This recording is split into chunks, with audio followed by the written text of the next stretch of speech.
नमस्कार साथियों। तो आज है 12 मई 2026।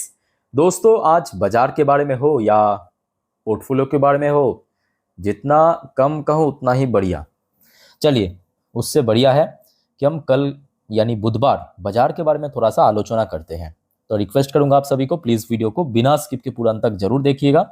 और खास करके दोस्तों, इस वीडियो की आखिरी जो 3-4 मिनट पे हम मार्केट को समझते हैं, मतलब निफ्टी, बैंक निफ्टी अगर मान लीजिए कल और गिर गया, ऐसे स्थिति बना तो कहाँ तक गिर सकता है, कहाँ पे सपोर्ट है, ऊपर कहाँ पे रेजिस्टेंस है, नियर टर्म बेस पे टारगेट किया है, ठीक है।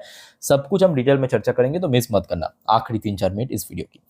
अच्छा, सबसे पहले आ जाइए सर, चेकआउट करते हैं कि आज हमारे मार्केट एनालिस्ट दोस्त ने क्या कहा। देखिए, आज इस टॉपिक को कवर किया सेंट्रम फिनसर्व की तरफ से एक मार्केट एनालिस्ट ने। मार्केट क्योंकि बैक टू बैक 2 दिन से गिर रहा है और मोस्ट क्रूशियल लेवल आज 23,500, इसको भी ब्रेक करके इवन नीचे आ चुका है, तो जिस वजह से अब इन भाई साहब ने एक सपोर्ट लेवल दिया है 23,150 को एज अ सपोर्ट पॉइंट। और अपर साइड में जो नहीं, अपर साइड में तो कुछ मेंशन नहीं किया फिलहाल, अपर साइड में मेंशन नहीं किया, सिर्फ नीचे की तरफ भी आपके नियर टर्म बेसिस पे सपोर्ट मेंशन किया 23,150। देखिए, अपर साइड में मैं कहूँगा अभी बहुत रिकवरी बाकी है। खैर, वैसे दोस्तों आपको क्या लगता है कि मतलब कल 13 तारीख कैसे रहेगा मार्केट के लिए, कमेंट करके बताइए। बट मोस्टली चांस है अगेन वॉलेटाइल मार्केट की, और साथ में थोड़ा वीकनेस का भी बहुत बड़ा चांस है। अगर बीच में मतलब मिडनाइट को या अर्ली मॉर्निंग को कुछ बढ़िया खबर नहीं मिला तो। भाई भाई देखिए, सेम टॉपिक को कवर किया मनी कंट्रोल की तरफ से दूसरे एक और एनालिस्ट ने बाजार के बारे में अपने विचार रखा, टेक्निकल व्यू। देखिए, Nifty 50 shares 50% of April rally, तो मतलब अप्रैल में जितना रिकवर हुआ था उसके 50% ऑलरेडी ड्रॉप हो चुका है। 23,000 crucial for further bearish control, मतलब अगर फर्दर मार्केट में गिरावट हुआ तो 23,000 एक बेस लेवल जिसको आप कह सकते हो, साइकोलॉजिकल लेवल भी है। और 53,000 next level to watch in bank Nifty as weeks rise, मतलब वॉलेटाइल इंडेक्स आज एक ही दिन पे 19 क्रॉस कर चुका है। अच्छा, यहाँ पे देखिए नीचे कुछ इंपॉर्टेंट रेंज मेंशन किया, जैसे कि लोअर साइड में सपोर्ट लेवल 23,000 को, और अपर साइड में क्योंकि आज 23,500 ब्रेक करके निफ्टी नीचे आ चुका है, तो 23,500 को यहाँ पे पॉइंट आउट किया। खैर दोस्तों, इस टॉपिक को हम इस वीडियो की आखिरी 3-4 मिनट पे अच्छे से चर्चा करेंगे। चलिए, अब कुछ इंपॉर्टेंट इकोनॉमिकल डेटा जानकारी शेयर करता हूँ, थोड़ा पेशेंसफुली देखिए, सुनिए, समझते जाइए। अच्छा, सबसे पहले एक और यहाँ पे अपडेट आप ले लीजिए। ये अपडेट आया है एक मार्केट एनालिस्ट की तरफ से, तो इन्होंने कहा कि देखिए Nifty bank Nifty approaching oversold condition. देखिए, बैक टू बैक 2-3 दिन से मार्केट थोड़ा वीक रहा है, जैसे कि लास्ट डे मंडे भी हमने देखा, आज ट्यूसडे भी हमने देखा, बट अभी भी ओवरसोल्ड कंडीशन पे नहीं पहुंचा। अच्छा, व्हाट इज ओवरसोल्ड? देखिए, कोई शेयर हो सकता है, कोई इंडेक्स हो सकता है जिसकी आरएसआई इंडेक्स, क्या कहा, आरएसआई इंडेक्स जो है ये अगर 30 या तो 30 के नीचे आ जाता है तो उस लेवल को हम कहते हैं ओवरसोल्ड पे पहुंच गया। ठीक है, फिलहाल 40 प्लस में ही चल रहा है, तो मतलब इन एनालिस्ट के हिसाब से मार्केट में और ज्यादा ड्रॉप हो सकता है, और ज्यादा करेक्शन हो सकता है। अच्छा, वैसे दोस्तों आज दिन की फर्स्ट वीडियो आई होप कि आप लोगों ने देखा होगा। जिन्होंने नहीं देखा, थोड़ा सा मैं आपको अपडेट दे देता हूं। आज दिन की पहली वीडियो में मैं शेयर किया था भारत की आज जो आउट हुआ 4 बजे के आसपास इन्फ्लेशन डेटा अप्रैल की, जो इस बार उम्मीद बहुत ही कम था बट उससे बेटर आया है। मतलब प्रीवियस मंथ पे था 3.40%, फोरकास्ट था 3.80%, एक्चुअल डेटा आया है 3.48%। थोड़ा इंक्रीज हुआ, एक्सपेक्टेड था बट उतना भी इंक्रीज नहीं हुआ जितना फोरकास्ट आया। दूसरी तरफ आज शाम के वक्त आ जाइए, अराउंड 6 बजे के आसपास यूएस की सीपीआई डेटा भी आउट हुआ। यूएस की सीपीआई इन्फ्लेशन बहुत बढ़ चुका है, प्रीवियस मंथ पे था, प्रीवियस मंथ पे भी थोड़ा इंक्रीज हुआ था 3.3%, फोरकास्ट आया था 3.7%, बट एक्चुअल डेटा आया 3.8%। इसके पीछे एक बहुत बड़ी कारण है दोस्तों, ऑयल प्राइस बढ़ जाना। जैसे कि भारत सरकार ने अभी तक हमने देखा, अब कह सकते हो चुनाव की वजह से, तो एक बहुत बड़ी फैक्ट है, पेट्रोल डीजल के भाव बढ़ाया नहीं। भले ही कमर्शियल गैस, रेसिडेंशियल गैस, उसका भाव बढ़ा दिया थोड़ा थोड़ा करके, कमर्शियल तो बहुत ज्यादा बढ़ा दिया, बट पेट्रोल डीजल बढ़ाया नहीं, जिस वजह से भारत की जो इन्फ्लेशन है अभी भी कंट्रोल में है। पर दूसरी तरफ यूएस की अगर आप देखेंगे, वहां की सरकार, मतलब सिर्फ यूएस की बात नहीं है, यूएस, यूरोप, कोई भी आप देश उठा के देखिए, कोई भी कॉन्टिनेंट, 90% देश की सरकार जो है ना बढ़ा दिया है, एक्सेप्ट इंडिया। तो जिस वजह से इंडिया की इन्फ्लेशन अभी भी कंट्रोल में है और बाकी देशों की इन्फ्लेशन है वो रॉकेट स्पीड में बढ़ रहा है, यूएस की इन्फ्लेशन। अब इसका भी रिएक्शन आगे हम देखेंगे। अच्छा, फिर आ जाइए दोस्तों एक और इंपॉर्टेंट रिपोर्ट, अच्छा एक इंडिविजुअल शेयर्स के ऊपर, ठीक है। एक कंपनी है, कंपनी का नाम ऑनवर्ड टेक। ऑनवर्ड टेक, ठीक है। तो ये कंपनी आज 180 करोड़ की बाईबैक का अनाउंसमेंट किया, 20% प्रीमियम वैल्यूएशन में। बाईबैक आपको पता ही होगा कि जब कंपनी की प्रमोटर खरीदते हैं ओएफएस की ऑपोजिट, तो उसके प्रीमियम वैल्यूएशन में किया जाता है, ठीक है। सो आज जहां पे शेयर क्लोजिंग दिया, वहां से 20% प्रीमियम में ये बाईबैक होगा, जिसका फ्लोर प्राइस रखा है 328 रुपए, और टोटल मतलब कंपनी की जो प्रोमोटर है 5.49 लाख क्वांटिटी की शेयर परचेज करेगा, ठीक है।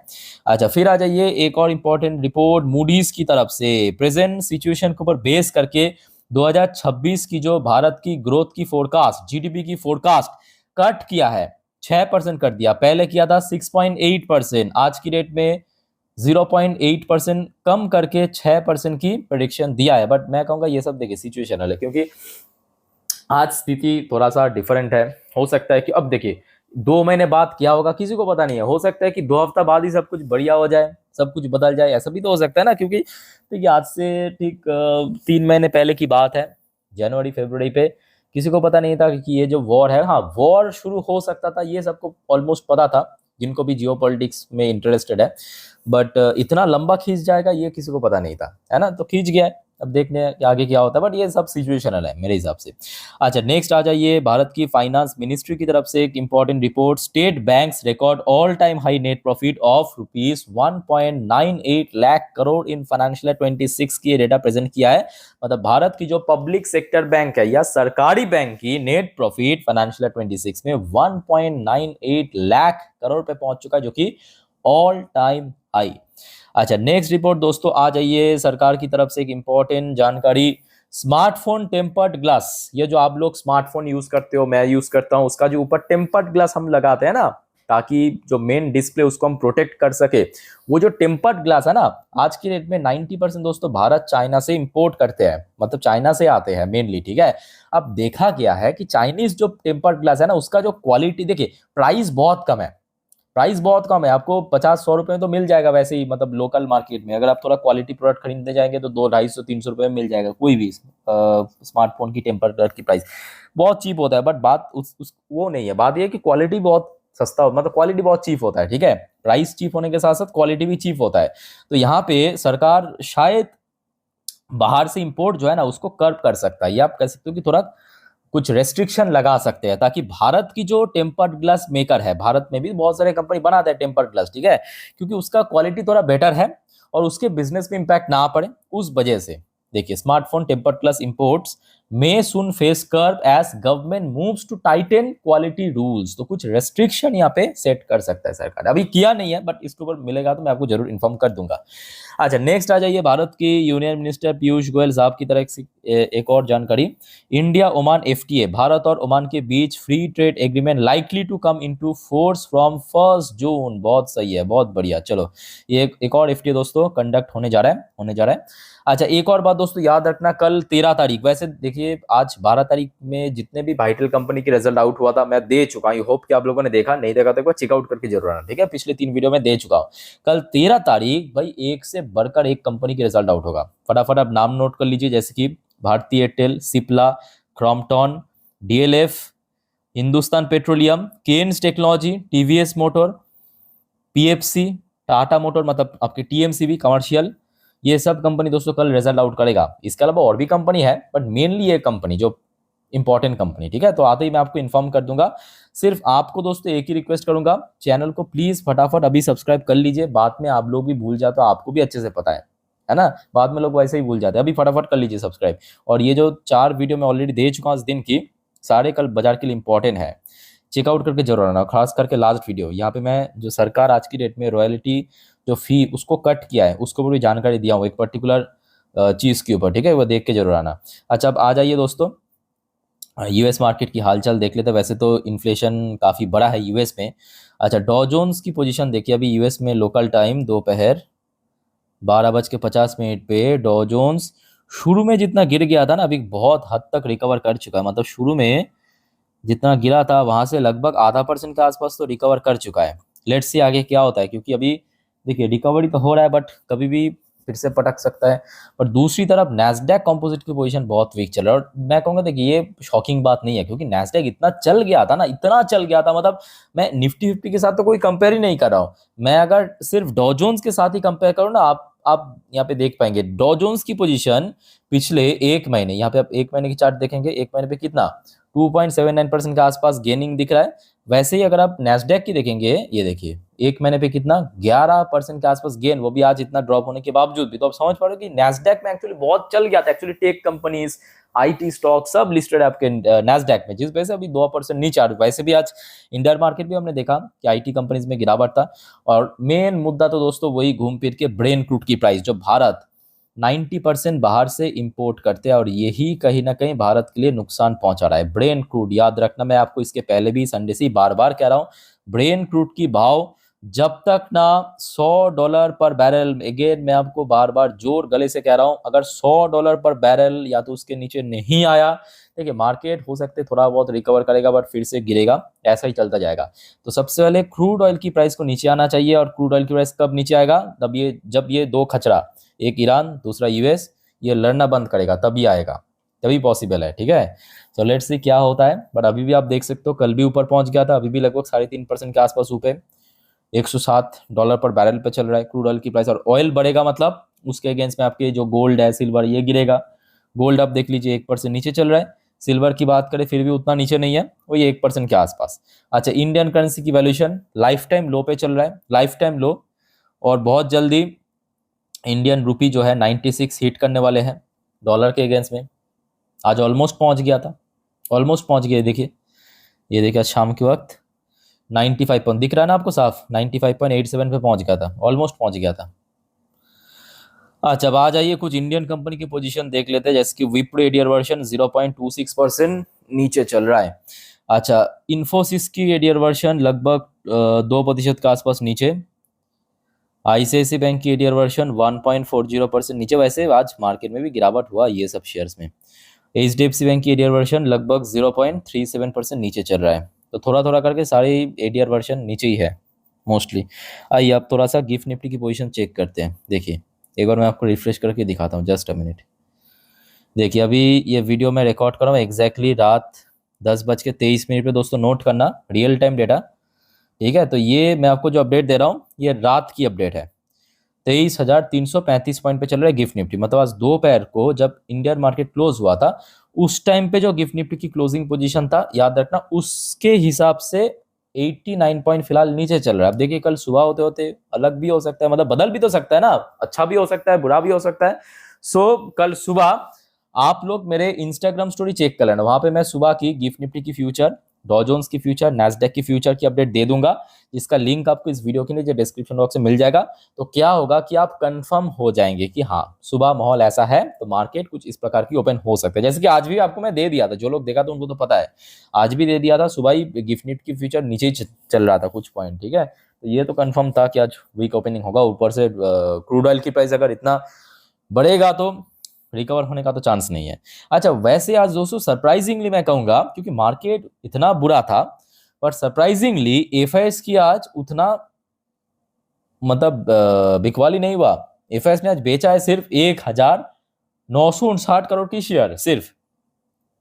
इसलिए कह रहा हूं क्योंकि मार्केट जैसा था ना, मार्केट की जो ओवरऑल आउटलुक, लग तो रहा था भाई 8-10 हजार करोड़ तो आराम से बेचेगा, बट बेचा नहीं है, सिर्फ 2,000 करोड़ भी पूरा नहीं। दूसरी तरफ डीआईएस की अब देखिए, डीआईएस आज खूब खरीदा, दबा के खरीदा, 7,990 करोड़ खरीदा डीआईएस ने। नेट वैल्यू की बात करें, मतलब buying value, selling value, gross value को एडजस्ट करने के बाद, ओके। अच्छा दोस्तों, वैसे बहुत सारे और भी जियोपॉलिटिकल अपडेट है जिस वजह से मार्केट इतना ज्यादा, क्रूड ऑयल इतना ज्यादा फ्लक्चुएट कर रहा है, जिसको हम नेक्स्ट वीडियो में कवर करेंगे, ठीक है। मतलब रात की 12 बजे की वीडियो, सो नेक्स्ट वीडियो देखना मत भूलिएगा दोस्तों। आप अगर जल्दी सो जाते हो कोई प्रॉब्लम नहीं है, सुबह उठ के देख लेना, सिर्फ इस चैनल को सब्सक्राइब करके रखिए, ठीक है। और वैसे आज 335 मतलब इजराइल की टॉप इंडेक्स भी थोड़ा सा वीकनेस के साथ क्लोजिंग दिया, बट शॉकिंगली वहां की मार्केट में कोई बहुत बड़ा ड्रॉप ही नहीं हो रहा है, गिरावट ही नहीं हो। मेन तो प्रॉब्लम ऑयल, मैं आपको कब से बार बार कह रहा हूँ कि मेन यहाँ पे दिक्कत वॉर फॉर नहीं है, मेन प्रॉब्लम तो है वो यहाँ पे ऑयल, क्योंकि और भारत 90% बाहर से इंपोर्ट करता है, जिस वजह तो भारत को नुकसान हो रहा है इतना ज्यादा। अगर आप देखेंगे कुछ ऐसे देश है जैसे कि साउथ कोरिया, जापान, ये लोग भी देखिए, ये लोग भी ऑयल इंपोर्ट करते हैं, बट वहां की पॉपुलेशन उतना ज्यादा नहीं है ना, तो डिमांड उतना नहीं है, पर भारत में डिमांड बहुत ज़्यादा है, यही तो मेन दिक्कत पैदा कर रहा है। ठीक है, अच्छा बाय द वे मार्केट से रिलेटेड जितना भी अपडेट था दे दिया। अब चलिए मार्केट एनालिसिस वाला पार्ट के ऊपर लेके चलता हूं। तो दोस्तों अभी आपके सामने मैं ओपन कर लिया निफ्टी 50 की लास्ट 3 महीने की कैंडलस्टिक चार्ट पैटर्न। देखिए अब जो बात आपको मैं बताने जा रहा हूँ ध्यान से मेरी बात को सुनना, ठीक है। कल सुबह तो आप लोग जरूर देख लेना गिफ्ट निफ्टी डॉ जोन्स नैस्डैक की फ्यूचर, मैं इंस्टाग्राम में दे दूंगा मेरी इंस्टाग्राम स्टोरी में। अच्छा कल के लिए कुछ इंपॉर्टेंट सेक्टर, क्योंकि ऑयल अभी बार बार ऊपर नीच कर रहा है, तो oil sector very important, oil sector very important. इसके अलावा बैंक निफ्टी, ठीक है, आईटी सेक्टर भी इंपॉर्टेंट है, और साथ में ऑटो सेक्टर को ऐड करके रखिए। ये चारों सेक्टर दोस्तों नोट करना कल के लिए वाइटल।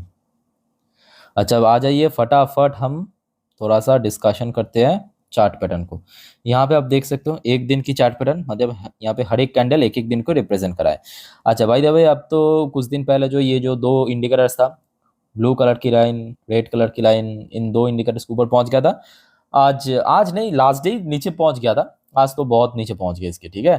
तो इस अभी इंडिकेटर्स तो बहुत ऊपर है, इसको हम ज़्यादा अभी छेड़छाड़ नहीं करेंगे। अब बात करेंगे अगर मान लीजिए कि कल और गिरावट हो गया तो कहाँ तक गिर सकते हैं, ठीक है, जो सबसे पहला सवाल दोस्तों उसके लिए थोड़ा सा मैं आपको पीछे लेके जाना चाहता हूँ। पीछे मतलब वही जब मार्च के महीने पे गिरावट चल रहा था, ठीक है, मार्च और अप्रैल के शुरू में जब रिकवर हो रहा था, मार्च की अंत पे जब गिरावट चल रहा था, तब अगर आप देखेंगे ये जो पर्टिकुलर लेवल्स है यहाँ पे काफी हद तक सपोर्ट मिला था, ये जो जोन है, और इसी जोन के आसपास काफी बार जब रिकवर हो रहा था, ध्यान से देखना इस पर्टिकुलर पोजीशन को, जब अप्रैल पे देखिए एक बार मैं आपको अगेन दिखाता हूँ, जब गिर रहा था मार्च में गिर रहा था, आप देख सकते हो ये मार्च वाली पार्ट है, ठीक है, और ये अप्रैल वाली पार्ट है, ठीक है। ये हो गया आपका मार्च, ये हो गया मार्च, एम फॉर मार्च, और ये हो गया आपका अप्रैल, अप्रैल की जोन, अप्रैल के शुरू में, ठीक है। तो मार्च की अंत में जब गिरावट हो रहा था ना, ध्यान से आप नोट करना, मैं आपको मैक्स जूम करके दिखा रहा हूँ, तब ये जो लेवल्स था यहाँ पे काफी बार सपोर्ट मिला था, और अप्रैल में जब रिकवर हो रहा था, ठीक है, यहाँ पे कुछ समय के लिए रेजिस्टेंस भी मिला था, ठीक है। तो ये कौन सा लेवल है, ये लेवल मैं आपको एक बार लिख के देता हूँ, ये लेवल है 23,000, एक तो साइकोलॉजिकल लेवल 23,000 से लेके 23,100। तो कल अगर मान लीजिए कि बहुत ज़्यादा गिरावट हो गया, मतलब थोड़ा सा नीचे की तरफ शिफ्ट किया, तो यही लेवल पे कहीं ना कहीं एक अच्छा सपोर्ट मिल सकता है, ठीक है। अच्छा बात यह कि अपर साइड में रेजिस्टेंस कहाँ पे है, ये तो सपोर्ट लेवल में आपको बता दिया, अब सपोर्ट रेजिस्टेंस जाना भी जरूरी है, तो उसके लिए दोस्तों मैं आपको 4 घंटे की चार्ट पैटर्न लेके आया हूँ। देखिए 4 घंटे मतलब यहाँ पे हर एक कैंडल आधा आधा, फर्स्ट एंड सेकेंड जो हाफ है उसको रिप्रेजेंट कर रहा है, ठीक है। 4 घंटे यहाँ पे 4 घंटे की चार्ट पैटर्न के हिसाब से अगर आप देखेंगे तो देखिए अप्रैल के फर्स्ट अप में जब मार्केट रिकवर कर रहा था, गैप ओपनिंग दिया था, याद कीजिए उस टाइम पे बीच में जब सीज फायर वगैरह ऐसे न्यूज़ चल रहा था, तब हमने देखा था इस लेवल के आसपास काफ़ी क्या मिला था, रेजिस्टेंस। नोट करना यहाँ पे क्या मिला था, रेजिस्टेंस मिला था। ये कौन सा लेवल है, ये आपके देखिए 24,000 तो है, पर 24,000 के नीचे 24,500 भी है, ठीक है। तो अपर साइड में अगर हम बात करें सबसे क्रूशियल लेवल 23,500, जिसको आज ब्रेक करके नीचे आ गया। दूसरा 23,750, ये क्या है, अपर साइड में रेजिस्टेंस, ठीक है। अच्छा तो निफ्टी आपको समझा दिया। अब बात करेंगे बैंक निफ्टी, ध्यान से देखना, बैंक निफ्टी की पोजीशन निफ्टी निफ्टी से थोड़ा और वीक है। बैंक निफ्टी में एक्चुअली जो आपको मैं बार बार कहता हूँ ना, बैंक्स की रेंज थोड़ा ज़्यादा होता है, मतलब जब गिरता है बैंक्स में 1,000 पॉइंट 1,500 पॉइंट आराम से वाइप्ड आउट हो जाते हैं, ठीक है। तो बैंक्स के लिए इमीडिएटली मैं कहूँगा आज जहाँ पे बैंक क्लोजिंग दिया है, ठीक है, उस वहाँ से लगभग आप 1,000 पॉइंट नीचे पकड़ के चलिए, मतलब आज क्लोजिंग दिया लगभग 53,700 के आसपास, तो रफली 1,000 पॉइंट मतलब 52,500, इस लेवल को आप एज ए सपोर्ट पॉइंट पकड़ के चलिए, इस लेवल को, ठीक है, एज ए सपोर्ट पॉइंट 52,500। और इसके पहले भी हमने देखा था इस लेवल के आसपास काफ़ी बार सपोर्ट भी मिला था, काफ़ी बार रेजिस्टेंस भी फेस किया था इसके पहले 52,500 पे। ये हो गया बैंक निफ्टी के लिए नीचे की तरफ सपोर्ट। अपर साइड में बैंक निफ्टी के लिए अब रेजिस्टेंस थोड़ा सा ब्रॉड लेंगे, ये यहाँ पे हो गया आपका 55,000 की रेजिस्टेंस, जहाँ पे रिसेंटली भी बहुत बार सपोर्ट मिला, बहुत बार हर्डल भी फेस किया। यहाँ पे आप चार्ट पैटर्न्स पे देख सकते हो साहब, यहाँ पे दिखाई दे रहा है ना। तो ये दोस्तों हो गया आपका बैंक निफ्टी की रेजिस्टेंस एंड सपोर्ट। होपफुली दोस्तों आपको क्लियर हो चुका है, जितना अच्छे से समझाने की मतलब समझाना था मैं आपको समझा दिया। बाकी कोई कन्फ्यूजन या डाउट फाउट है कमेंट करके पूछिए। और दोस्तों जो आपको मैं बार बार कहता हूँ, याद रखना आज मार्केट कितना रिस्क है, आप खुद ही देख पा रहे हो कितना वॉलेटाइल है। सो गलती से भी एफ ट्रेडिंग ये सब चक्कर में मत पड़ना, ठीक है। लोग पैसा देके कमाने से ज़्यादा इसी चक्कर में लालच में गवा देते हैं। नॉर्मली वीडियो देखिए, सीखिए। कोई प्रॉब्लम है तो कमेंट करके बताइए। और दोस्तों चैनल को सब्सक्राइब करना मत भूलना, ओके। तो वाइंड अप करता हूँ वीडियो को, मिलता है नेक्स्ट वीडियो में। Take care, bye bye.